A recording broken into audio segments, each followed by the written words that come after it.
Hello, everyone.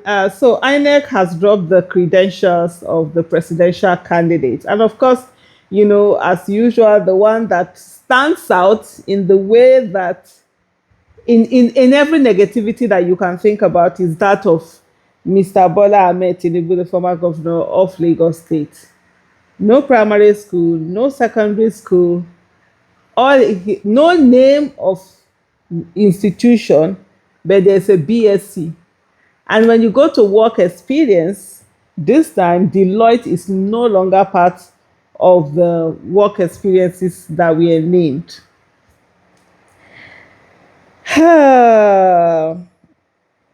BSc.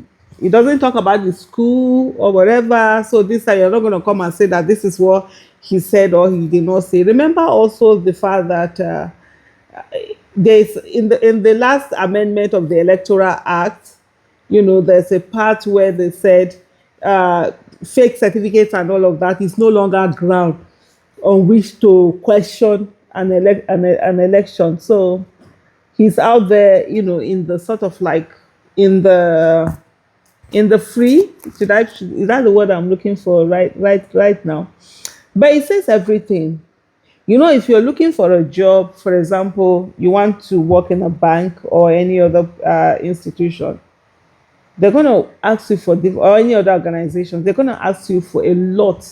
You can't just come and be vague. If you come and be vague, nobody is going to employ you. And when people will ask you, nobody is going to blame the employer. You will be blamed because they will ask you, where are your results? Where are your credentials? Where are all those things that you've done? By the way, have I even ever seen Tinubu's NYC?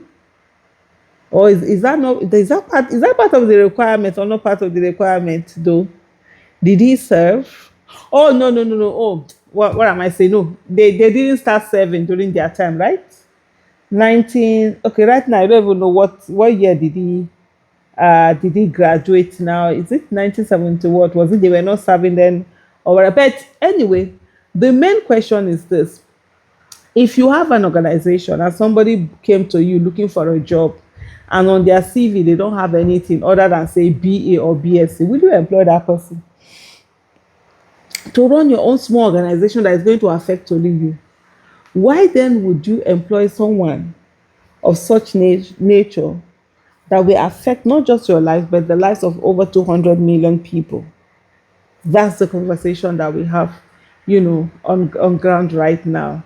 It's absolutely crazy. But of course, they are depending on the fact that Nigerians won't care. But the good thing about this whole thing is that Nigerians care now.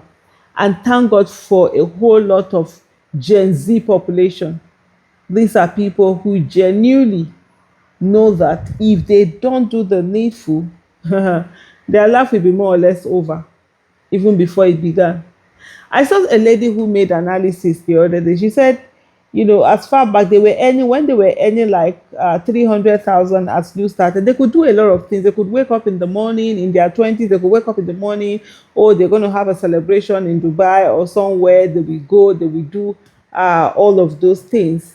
But now, how many people are even earning that 300,000? Even if you're earning 500,000, you can't do such things. And there are certain things that it is only in your 20s that you have that capacity to be able to do it. So governance is not just voting now, whatever. It's 4 years, 8 years of your life. Of your life. If you're 20 now, if you give if you allow Tinubu to get into office another 4 years, will be 24. And if after him another person who does not work well gets in that and they get 2 terms, that will be 8 years. You'll be 30 something. If we look at our years, not in terms of every day, but in terms of administration, I think many more people will sit up. Because it's not just 4 years, it's 4 years of your life that if policies are not done right, you won't get it again. And when the lady was explaining, she said there are certain things that you do in your 20s that is so different. Even when you get your 30s or 40s with the money, you won't enjoy them as much. Your ability to be able to wake up and do so many things. I have a daughter who works in the UK, right? She's able to travel, she's able to do a lot of things for herself and all of that. Why can't the child in Nigeria do that? Why can't the one that is working in Nigeria do that? They can't do that as long as we don't fix our government and governance. That's the main difference. The fact that you are in UK, you're not better than the person who is here. It's the government and what is being done. And that's why it's very important for us to ensure that everybody has access to good governance and be able to live their lives.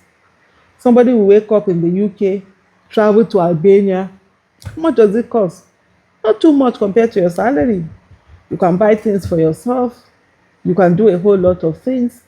But here, you'll be killing yourself to be able to afford the basics in life. For you to have 24/7 electricity, you must have a lot of money.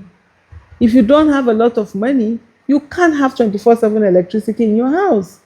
Meanwhile, in other countries, 24/7 electricity is just the basic, the most basic of basic, to the extent that people don't even think about those things. That's what governance does. You're talking about getting food to eat. A lot of countries where things are working, food is cheap because you need food security in everything. At least someone, that's the most basic of basic. People, their tummy has to be full. But here, if you don't have money, you really can't eat. 001, 100, 010. I remember as a child, all of those were things that were being put out as if it was some fun thing. They made mockery of it. They laughed over it.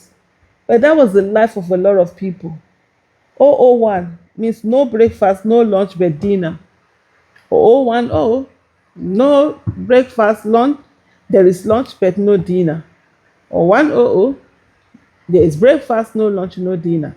As much as they made fun of it, when I was that child, during the structural adjustment program era, SAP, Babangida, and the suffering that people went to, there were many people that it affected their lives. And so it's not just about his credentials, it's about the lives of people. And for those intellectuals who, because of what they get, they continuously defend this irresponsible and illegitimate administration. We are all in Nigeria. And one thing I know about Nigeria is that it has capacity to deal with everybody. It doesn't care whether you criticize government, you defend government. We are all in it. And everybody go collect.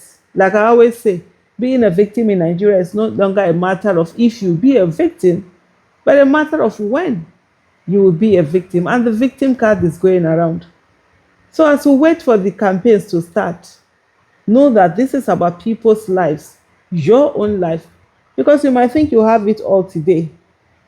It will take one very small thing, a sickness or one thing, for you to understand that at the end of the day, good governance is better than anything. Thank you so much for watching. Bye.